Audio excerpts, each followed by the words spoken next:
안녕하십니까? 예, 교과 공부의 시간이 되었습니다. 자, 오늘은 제9가 우주적 대쟁투라는 제목으로서 문답식으로 풀어보는 교과 공부를 한번 시작해 보겠습니다. 제9가 우주적 대쟁투라. 예, 성경에 보면요, 성경에 기록된 핵심 신학적 주제는 무엇인가 라고 한번 묻습니다. 그리고 그 사건의 성격은 어떤 것인가 라고 한번 묻는다면은 이렇게 보겠습니다. 첫째로 성경 신학의 핵심 주제는요, 그리스도와 사탄 사이의 대쟁투이다 라고 얘기할 수가 있습니다. 이것이 우주적 대쟁투지요. 자, 그 다음에 그 핵심 주제는 그 성격은 어떤 것인가? 대쟁투의 성격은요, 타락하여 하나님을 반역한 천상의 피조물과 하나님 사이의 우주적 전쟁이라는 사상은 성경에 두드러진 주제라고 성경 학자들은 얘기하고 있습니다. 그것이 마태복음 13장 24절로부터 30절, 37절, 39절, 계시록 12장 7절로 10절을 이해해 본다면은 대쟁투의 성격은요, 타락하여 하나님을 반역한 천상의 피조물과 하나님 사이의 우주적 전쟁이라, 이렇게 그 성격을 파악해 볼 수가 있다는 것입니다. 그러면 성경 신학의 핵심적인 대쟁투를 기독교에서 바라보는 관점은 어떤 관점인가? 두 가지 관점으로 바라본다는데요. 첫째는요, 수많은 기독교에서는요, 이 개념, 우주적 대쟁투라는 이 개념을 자체를 거부하거나 무시하는 경향이 있다는 것입니다. 이 우주적 대쟁투를 거절한다, 거부한다, 무시한다, 이런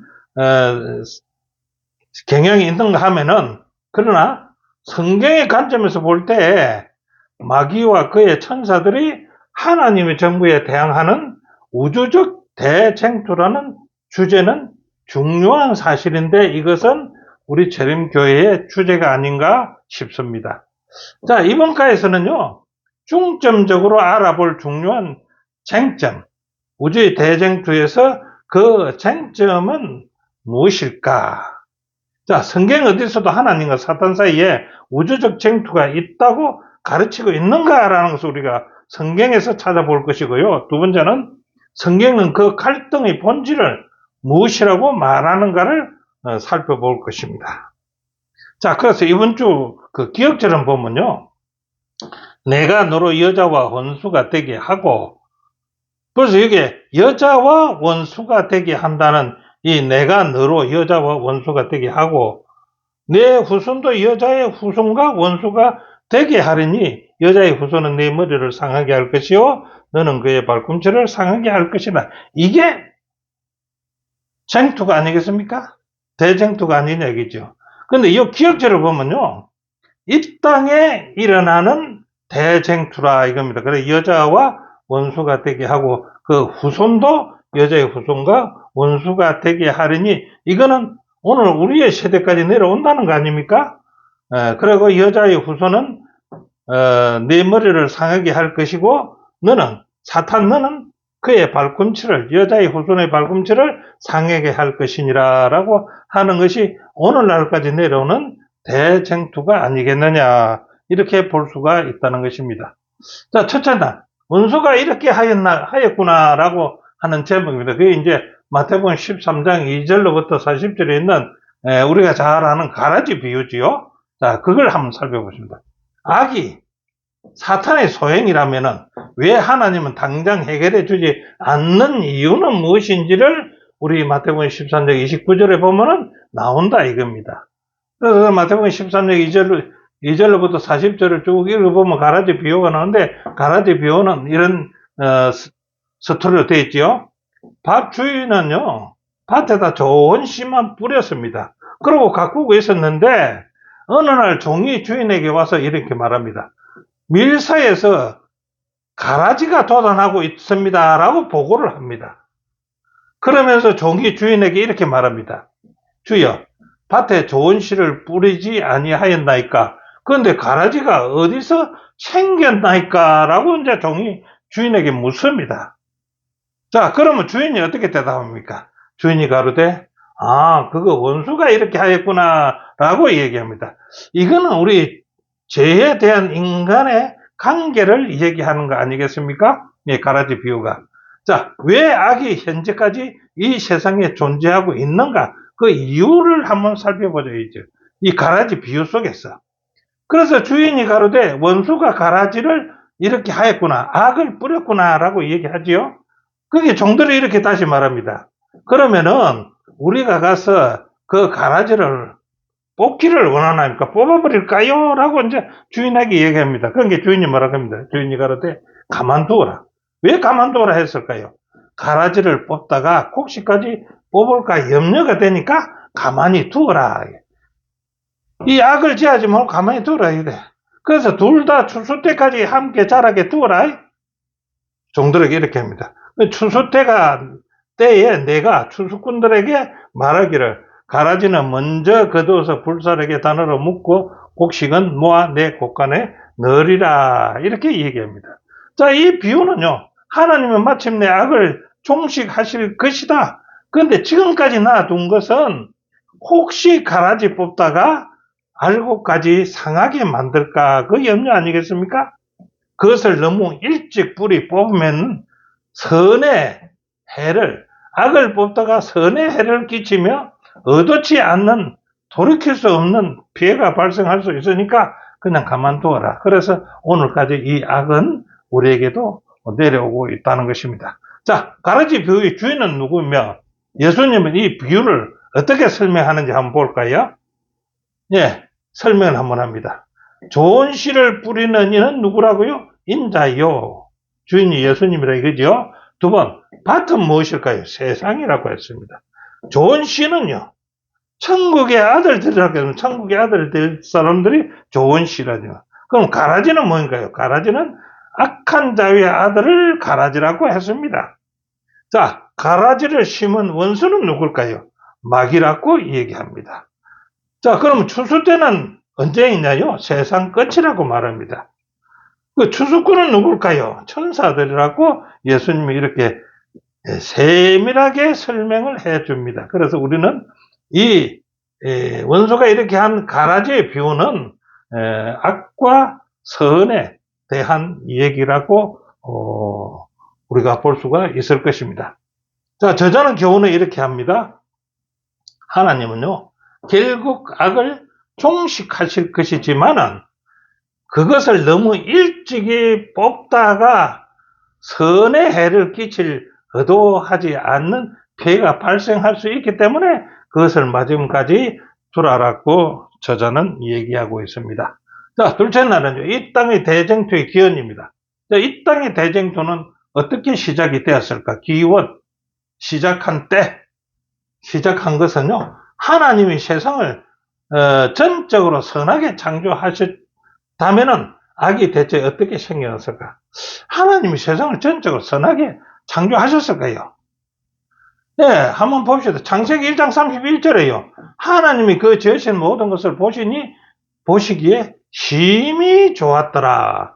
이 심히 좋았더라, 이 말은 선하게 창조하셨다는 거 아닙니까?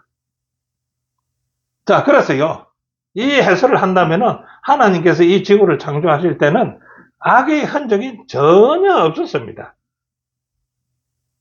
세상의 창조를 마쳤을 때 하나님께서는 세상이 심히 좋았더라라고 말씀하셨으니까 악의 존재는 없었더라라고 하는데 이게 맞을까요? 자, 두 번째, 그렇다면요, 악은 어떻게 인간의 세계로 들어온 것일까라고 한번 생각해 본다면요, 이렇게 봅니다.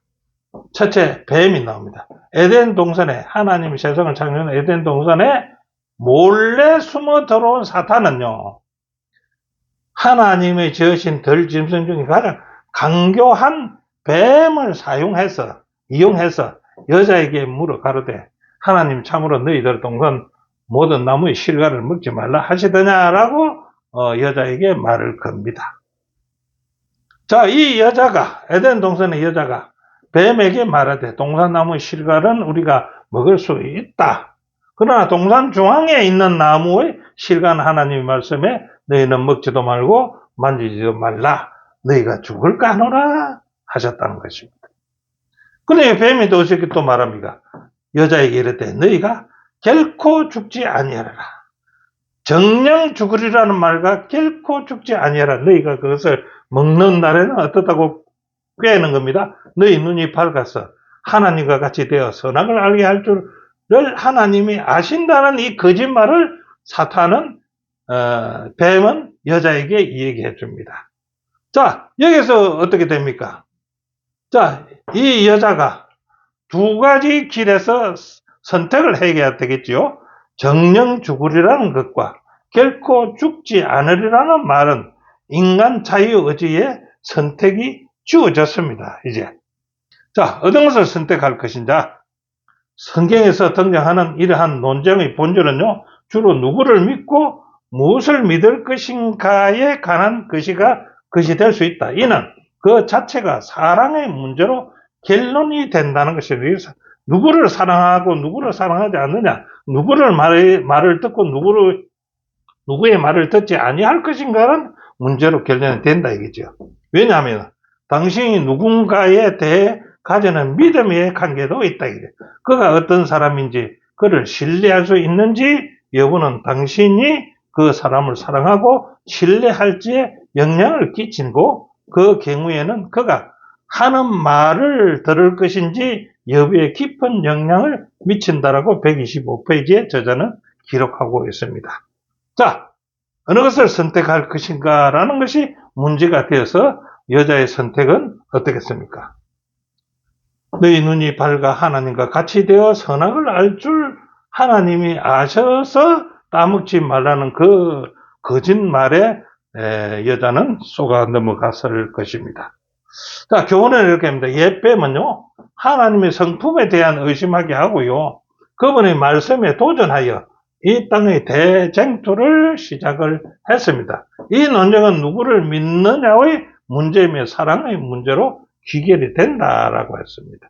자, 누구를 믿느냐, 누구를 사랑하느냐, 누구의 말을 듣느냐 라고 하는 것이다 이거죠. 자, 셋째 날은 하늘의 대쟁투의 기원입니다. 자, 하늘의 대쟁투는 어떻게 시작됐을까? 악은 어디서부터 시작되었는가라고 이제 봐야 되겠죠. 하늘의 대쟁투의 기원이니까 창세기 1장부터 3장에 보면요, 아담과 하와의 타락 이전에 에덴의 동산에 악이 존재했음을 알 수 있는데, 어떻게 해서 알 수 있느냐 이게. 악이 존재하지는 않았죠. 악은 존재하지는 않은데 악이라는 것을 의미하는 사건이 있었다 이거죠. 그래서 에덴 동산에 이미 선악을 알게 하는 나무라는 이름이 보이지요. 창세기 2장 9절과 17절에 선악을 알게 하는 나무. 그러면 선과 악이 있다는 얘기입니까? 그래서 악은 들어오지는 않았지만 선악에 대한 개념은 있었다는 것입니다. 뱀은 실제로는 자신이 거짓말을 하고 있음에도 하나님이 거짓말을 한다고 아주 비난을 했지요. 그러면 뱀의 존재는 계시록 12장 9절과 그의 거짓말은요, 이미 그곳에 악이 실제하고 있음을 보여주는 것이었습니다. 자, 타락 이전에요, 에덴에는요, 악의 존재는 있었다는 것이 분명히 드러난다라고 하는데, 악의 존재는 뱀으로부터서 들어오는 것이지, 선악을 알게 하는 나무가 악은 아니지 않습니까? 그러나 악에 관한 것은 표시되어 있었다는 거죠. 자, 에스겔 28장 12절부터 19절과 출애굽기 25장 19절과 20절에는 비춰보면요, 이 존재의, 그게 사탄의 존재의 타락의 본질은 무엇인가? 사탄이 하늘의 대쟁투 일어난 본질은 무엇인가? 자, 이 성경절에서는 따르면요, 악의 기원과 우주의 대쟁투는 첫째 하늘에서 시작되었고요, 이 성경절을 읽어보면 그렇습니다. 두 번째는 사탄으로 알려진 존재는 타락하기 전에는 덮는 하늘에 있는 그룹이었습니다. 그는 지혜가 충족했던 것입니다. 그리고 온전히 아름다웠다는 것입니다. 그래서 완전한 도장인이었다라고 얘기합니다. 다섯 번째, 하나님의 동산에 그는 있었던 것입니다. 자, 이 존재가 어떻게 타락의 본질입니다. 자, 그래서 이사야 14장 12절부터 15절에 보면은 이 대정투의 기업과 그의 교만의 극치와 최후는 어떻게 될 것인가를 해서 우리 이사야 14장 12절부터 15절에 보면 이런 것을 알 수가 있습니다. 사탄의 본래 이름은요, 사탄의 본래 이름은 하늘에서 아침의 아들 계명성이라고 했어요. 그런데 그 계명성이 하늘에서 땅으로 떨어졌다는 것입니다. 왜 그러느냐? 이 사탄은 그의 교만이 있다 그러죠. 그는 열국을 덮는 자였고 높은 직에 있었다 이겁니다. 그는 교만하여 마음에 이르기를 내가 하늘에 올라 하나님의 뭇빌 위에 나의 보좌를 높이리라 하는 이런 교만이 있었다는 것입니다. 세 번째는요, 내가 북극 지폐의 산 위에 자정하리라. 제일 높게 되겠다 싶은 거지요. 가장 높은 구름에 올라서 지극히 높은 자와 자기가 피기리라 하더라 이겁니다. 이게 이사야 14장 12절부터 15절에 있는 말씀인 것입니다. 자, 그래서 사탄, 루시퍼가 타락한 이유는요, 자신을 높이고자 하는 교만의 욕망 때문이었다. 이렇게 씁니다. 이 교만의 결과는 어떻게 될까요? 최후의 결과는 어떻게 될 것인가? 그러나 이제 그가 음부 곧 구덩이의 맨 밑에 빠지게 될 것이다. 라고 얘기하고 있습니다. 자, 교훈은 어떻게 말합니까? 악과 대쟁투는요, 하늘에서 시작이 되었다는 것입니다. 사탄은 하나님께 영광 돌리기보다는 스스로를 높이려고 했고, 그분의 자리를 차지하기 위해 하나님을 비난하게 된 것이 하늘의 대쟁투의 시작이었습니다. 자, 넷째는 만일 내가 경배한다면, 사탄이 이제 이 땅에서의 어떻게 전개되고 있는지 본다면은 성경은 세상에서 사탄이 벌리는 대쟁투의 실제를 어떻게 모사하고 있는가? 어떻게 모사하고 있죠? 이제 그거를 1차 전쟁과 2차 전쟁으로 저는 묘사를 했는데, 자, 1차 전쟁은 이 땅에서 어떻게 했습니까? 성경은 이 세상에서 사탄이 벌리는 전쟁, 1차 대쟁투. 창세기 3장 1절부터 7절을 보니까 뭡니까? 에덴 동산에서의 대쟁투는 벌어졌습니다. 그러나 아쉽게도 에덴 동산에서는 실패를 했습니다. 아담이 실패를 했습니다. 자, 2차전에서는 어떻게 했습니까? 2차전에서는 첫째 아담이고 2차전에서는 마지막 아담입니다. 마태복음 4장 1절부터 11절에 그리스도와 사탄 사이의 대쟁투의 실체는 어떻게 모사하는가라고 한번 살펴본다면요. 첫째로 2차전의 첫 번째 시험입니다. 자, 대쟁투 벌어집니다. 어떻게 벌어집니까? 예수님이 침례를 받았습니다. 그래서 성령께서 예수님을 강야로 이끌고 나가셨습니다. 그래서 마귀에게 시험을 받게 하시려는 분명한 목적이 있었겠지요. 예. 이 직면 전에, 이 시험을 처음 당하는 직면 전에 예수님은요, 40일 동안 금식 기도했습니다.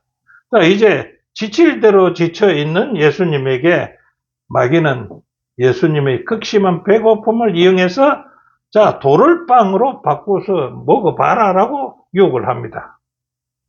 그러나 예수님은 어떻게 합니까? 성경 말씀으로 이 유혹을 맞서서 이깁니다. 사람이 떡으로만 살 것이 아니라 하는 성경 말씀에서. 사단의 계략은 어떻게 했을까요? 자, 1차적으로 실패를 했습니다. 자, 그러다 보니까 두 번째 시험을 사탄은 시작합니다. 사탄은 예수님을 하여금요, 자신을 드러내고 주장하게 하려고 성전 꼭대기에서 데리고 올라가서 거기서 뛰어내려라. 하나님이 천사를 시켜 너희 발을 붙들 것이다 라고 했지요. 사탄은 예수님과 진정 하나님의 아들이라면 천사들이 보호할 것이라고 말했죠. 성경을 왜곡했던 것입니다. 그러나 성경을 바르게 아시는 예수님께서는 다시 그 유혹에서 성경으로 맞섰습니다. 자, 셋째 시험은 세 번째 시험입니다. 마귀가 무엇을 이루려고 시도하는지를 이 셋째 시험에서 분명하게 보여줍니다. 무엇을 하게 했어요? 그는 예수님이 그에게 경배하기를 원했던 게, 이 경배는 누구만 받을 수 있는 것입니까? 하나님만 받을 수 있는 것이 경배입니다. 그런데 그는 예수님이 그에게 경배하기를 원했다는 것입니다. 사탄은 오직 하나님께서 받으셔야 하는 경배를 찬탈하려고 했다는 것이죠. 그러기 위해서 그는 예수님께 천하 만국을, 그 영광을 너에게 주겠다. 그러니까 내게 엎드려 경배 한 번만 하면 이 모든 것이 내게 주겠다라고 제안을 합니다. 예수님이 여기도 이겼지요. 그래서 세 번의 시험을 예수님은 모두 성경 말씀으로서 이겼습니다. 우리에게 닥치는 대쟁투의 성격은 어떤 것과 싸워야 될까요?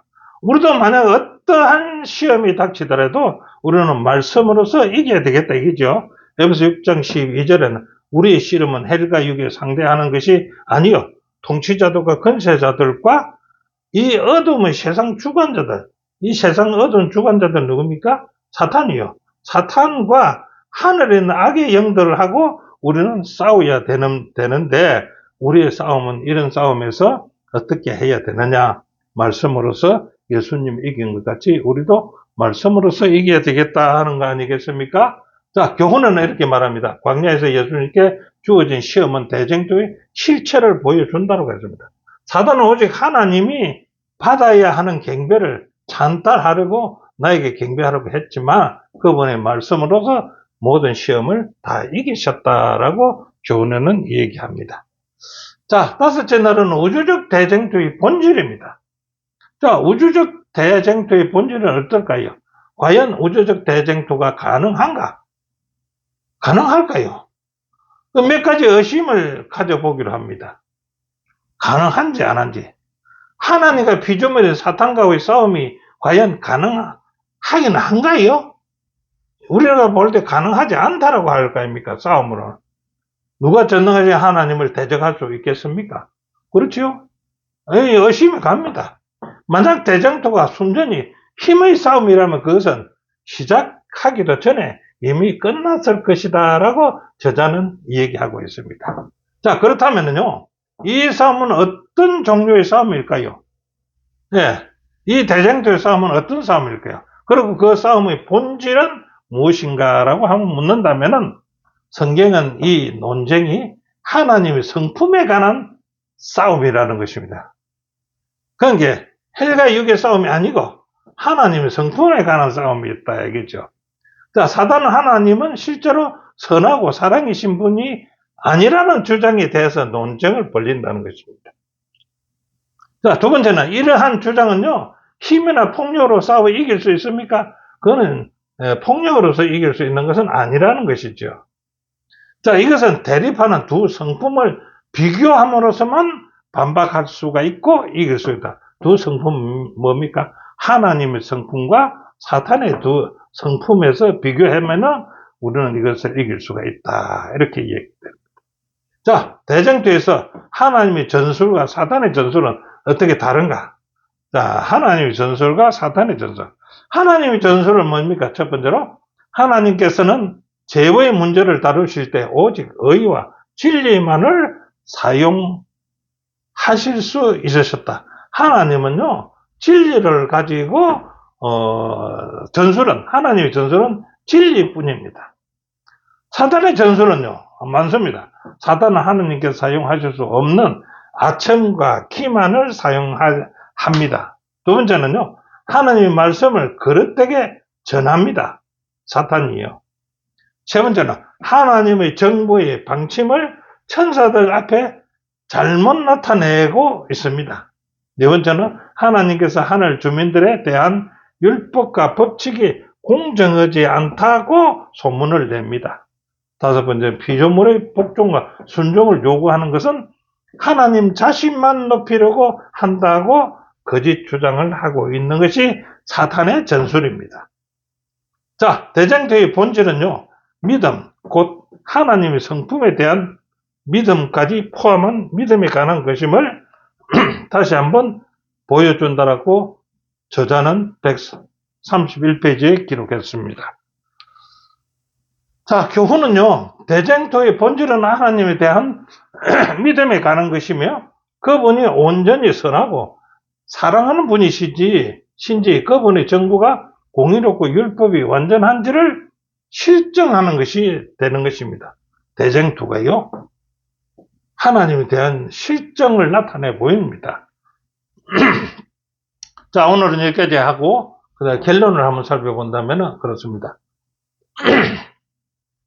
그리스도와 사탄 사이의 대쟁투는요. 성경 신학의 핵심이고 성경의 주자라고 말하고 있는 것을 우리가 보았습니다. 두 번째는요. 사탄은 영광을 자신에게 돌리며 그분의 하나님의 자리를 차지하기 위해서 그분의 온전히 선하고 사랑인지 그 정부가 공의롭고 율법이 완전한지에 대한 불평으로부터 대쟁투를 시작했지요.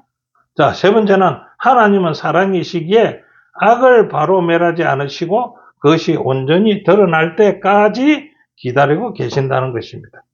네 번째는 사단은 온갖 술수로 우리의 경배를 찬탈하려고 하고 있지요.